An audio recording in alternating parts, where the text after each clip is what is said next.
Technology, science, space, environment, people. places. It's all totally awesome.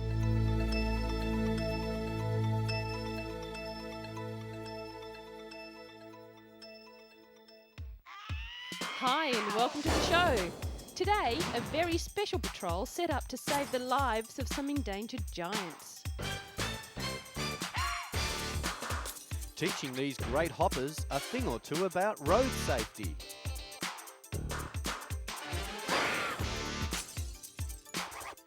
We go to a cinema where you can really get involved in all the action.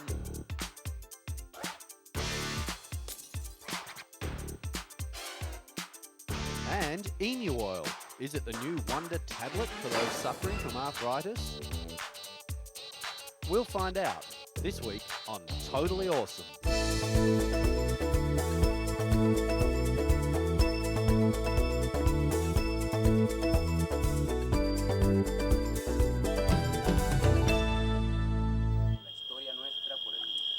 In a very exciting discovery recently, these Salvadorian paleontologists began to unearth the first ever mastodon remains.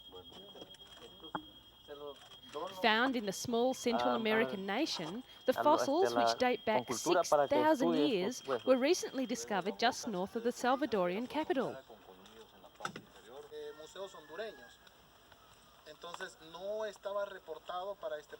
The scientists think it's a subspecies of an American mastodon.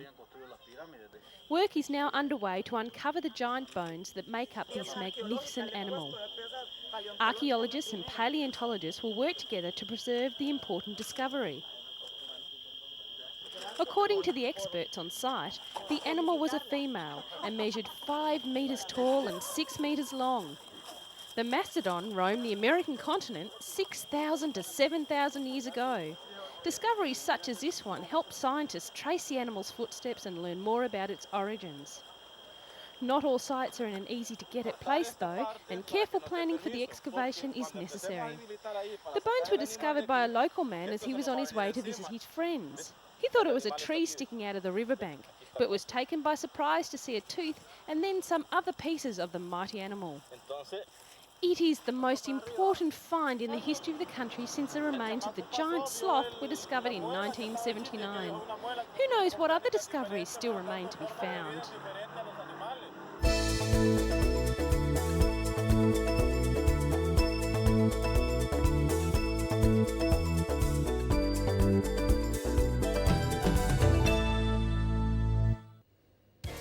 Still on amazing discoveries, a 2-acre covered courtyard in the centre of this museum has been opened to the public for the first time in 150 years. It's a major development for the museum, and it has created the largest covered square in Europe. For years it was used as a book storage building, but now the books have been moved into a new building and the Great Court is open to the public. What was once a clutter of library storage buildings has now become a vast open space, with the round reading room the central focus of the whole redevelopment. The project was originally developed as an elegant courtyard by the original designer Sir Robert Smirke in 1823. It was never realised because in 1857 the round reading room opened and slowly spread into the remaining space. For the first time, the round reading room will be open for public use. Previously, only writers who held a special ticket had access. These included Karl Marx, Lenin, Oscar Wilde, George Bernard Shaw, and Mahatma Gandhi. All of them researched and wrote here. The books on the walls have all sorts of information about the library and the things on display. It even has a multimedia system that takes you through the history of anything in the museum. The best thing about the Great Court is the stunning roof. 6,000 square metres of glass and steel weighing some 800 tonnes. The repairs to the amazing court have been funded through national lottery money and other public and private donations. The Great Court also houses a new exhibition area, the Joseph Hot Tongue Gallery, which will hold a new exhibition every few months. Next time you take a trip to the museum, take a good look around. Maybe the building is as fascinating as the displays.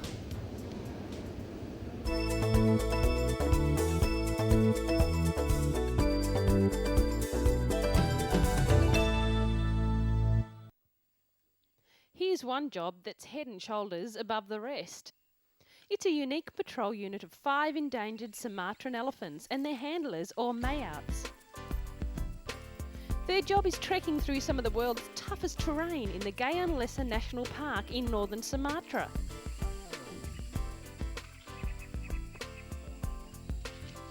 Of course, there's the cleaning up to do first, and boy, I bet they wish these guys were toilet trained.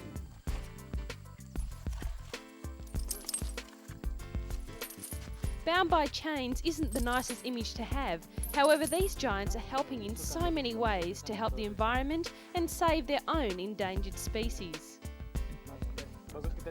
The park is nearly 2.5 million hectares of tropical rainforest and is the only place on Earth where 4 of the world's most spectacular animals, the orangutan, rhinoceros, elephant and tiger, can be found living together.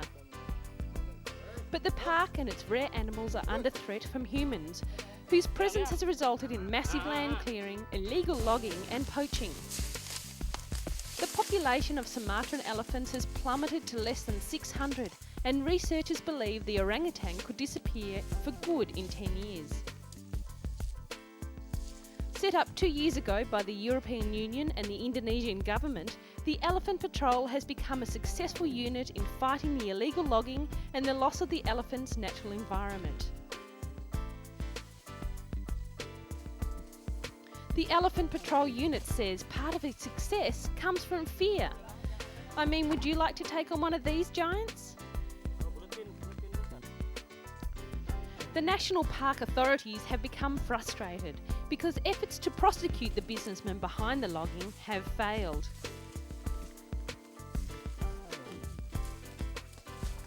But there has been success in reducing some of the logging within the park boundaries, and that's due to the work being done by the Elephant Patrol.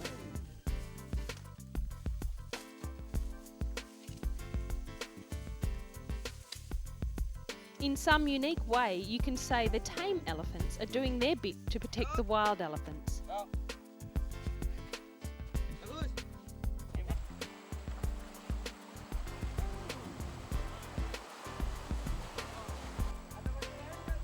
It's a tough job, long hours, exhausting heat, thick jungle, but at the end of the day there's something to look forward to. A long, cool bath and a good scrub. What could be better than that?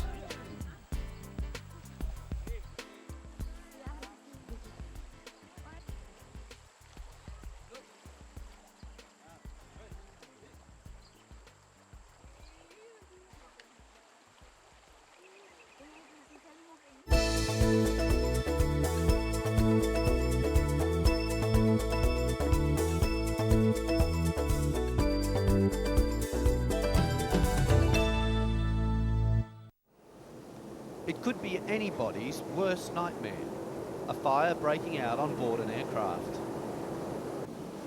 Airport firefighters are tackling the blaze within minutes. Fortunately, this is not an emergency situation, but the fire on board this specially equipped Boeing 747 training facility is very realistic. It was designed and built by IFTE, a highly trained and certified company which specialises in providing equipment and training for disasters such as this. Before IFTE came onto the market, the firemen would train in an old ship container. They would put some old straw in the corner, pour some petrol over it, and then set fire to it. There was obviously a need in the marketplace for a more realistic setup. The success of the setup put the company in the spotlight. They were then asked by the military to produce a training facility for practicing counter-terrorist operations in airport hostage situations. A fire engulfs a factory ceiling. In this case, it looks like an ordinary commercial building, but the rig can be changed to simulate a ship's hold, a basement, a block of flats, a petrochemical storage unit, or an oil rig, even a submarine. IFTE not only provides the hardware for these situations, but also the specialist training for personnel to be able to save lives. This reputation has rocketed the company to world leader status. It's the training, the facilities, and the quick action that makes these firefighters ready to face any situation with the utmost confidence. This British company is now exporting its product and its specialist knowledge all over the world. The incredible demand on the international market will keep IFTE in its strong commercial position, at the same time ensuring the safety of millions of global travellers.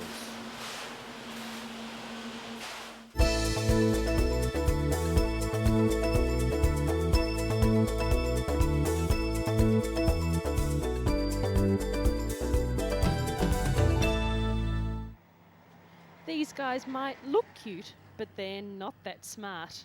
When it comes to crossing the road, that is. Thousands of migrating Russian frogs are risking their life to hop across busy highways in search of springtime love. The frogs and toads are hopping across Russia in their thousands.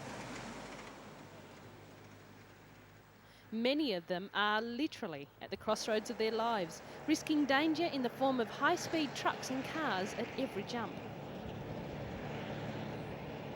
There is plenty of evidence to see just how flat a frog can be after a meeting with a truck. But why do they take on this death-defying journey? They are driven by the urge to gather in the lush swamps for a little romance. Spring weather has taken over their instincts to join up with others under the budding swamp branches. But it's a journey full of danger. Many frogs, literally hundreds, wind up as frog pancakes on a quick trip to frog heaven. Enter the Frog Brigade. Groups of volunteer students and instructors from the Institute of Zoology have come to their rescue.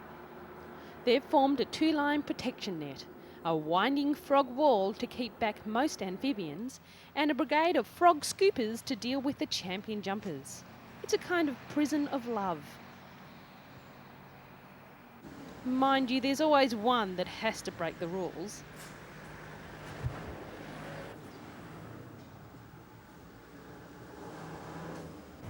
While many other European countries have built drainage ditches or special crossings for migrating frogs, Russia has been unable to build rescue routes needed due to lack of money. It's up to the Frog Brigade to carry bucketfuls of frogs across the highway and dump them off in their promised land. Almost like a chaperone or a frog dating agency.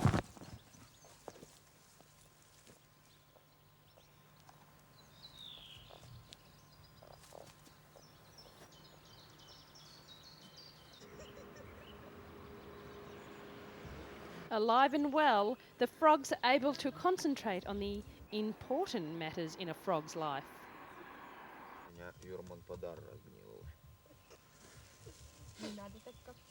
And the Frog Brigade returns to its campsite along the roadside. Another day's work complete.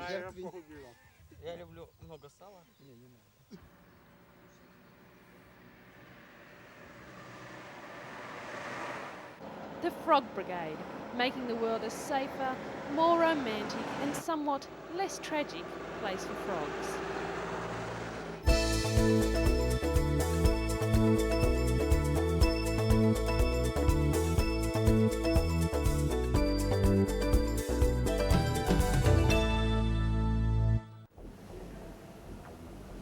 Ever wanted to be a part of the movie you're watching?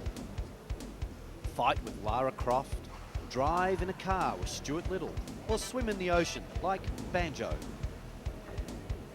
In a few years, you may just have the chance. An Australian university and a German digital research institute have pioneered a new form of interactive cinema. An interactive cinema prototype will have its first showing in Melbourne, Australia in November. It will allow viewers the chance of not just watching a film, but immersing themselves in it by controlling what they see and hear. The project is called II Cinema, or Interactive and Immersive Cinema. What interactive cinema allows is the chance for people to test out various scenarios, rather than just being stuck with one. And it looks as if there's going to be plenty of choices: running in a landscape, climbing a mountain, or taking a tour of a grand mansion. The interactive and immersive cinema prototype is a 360-degree cylinder screen with a rotating platform at its centre.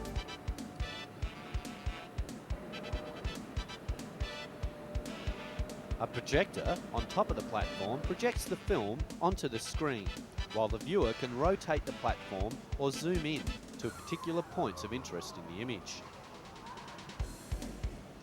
In a sense, the viewer becomes the director and the editor of the film. The image is created by using multiple cameras and then stitching the images together in post-production, creating the illusion of a seamless 360-degree panorama. It is unlikely it will replace traditional cinema in the short term, rather becoming another form of what we know as cinema. The first showing will take place in November, when a prototype is unveiled at the Australian Centre for the Moving Image in Federation Square, Melbourne.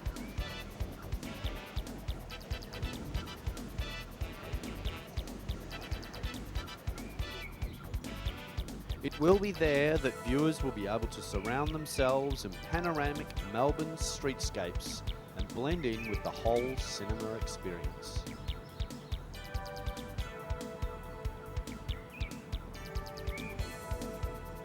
I wonder if they're working on scratch and smell cinema.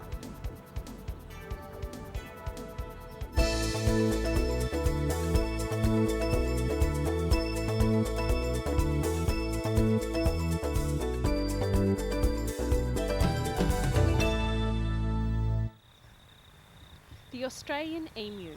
We could be staring in the face of one of the most natural and most ancient medicines. It was first used by Australian Aborigines to heal wounds. Today, it's used worldwide in treating ailments such as rheumatoid arthritis, has been hailed as an aphrodisiac, even a miracle cure for cancer and for ageing. Read the literature. There's probably nothing that a good dose of emu oil won't fix. It doesn't matter how fast you'll go, he will try and overtake you. And then when he's in front of you, he won't... they're the grubbiest things in the world. Drug administration, if you read their website, and because they did reasonable... You can buy it in a gloss, capsule or cream to cure eczema, muscular aches and pains, even dermatitis.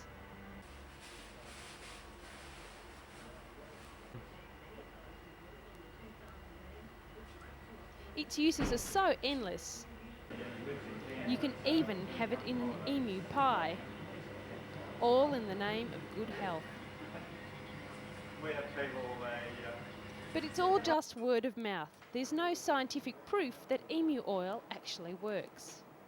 A team of researchers at Australia's Adelaide Women's and Children's Hospital have been studying emu oil in a bid to determine once and for all whether it's all that it's cracked up to be.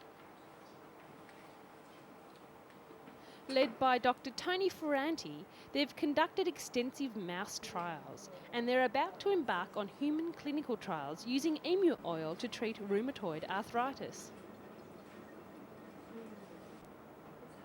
We know that this may very well stop or calm down the inflammatory process, and it means someone with rheumatoid arthritis is less likely to see pain and is likely to get more movement out of the hand and out of the feet and the knees, he says. But knowing that it does work is only half the battle. Researchers need to identify exactly what the mystery component is that makes emu oil effective in